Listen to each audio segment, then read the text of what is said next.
कैसे गावे?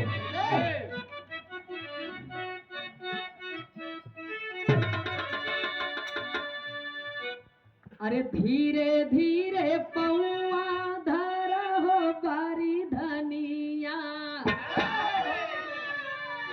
धीरे धीरे पौआ धर हो बारी धनिया, गोरे घुघुरावा बाजे ना। धीरे धीरे पौआ धर हो बारी धनिया, गोरे घुघुरावा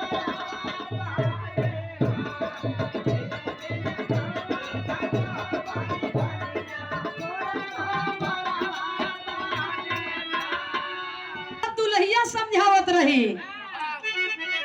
कह गजवा गजवा रे हो मोरे राजा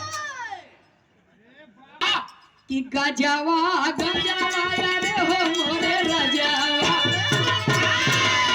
गजवा धीरे में पिया हो दुल्हे राजावा, अब ही तारा मचा रे जावा।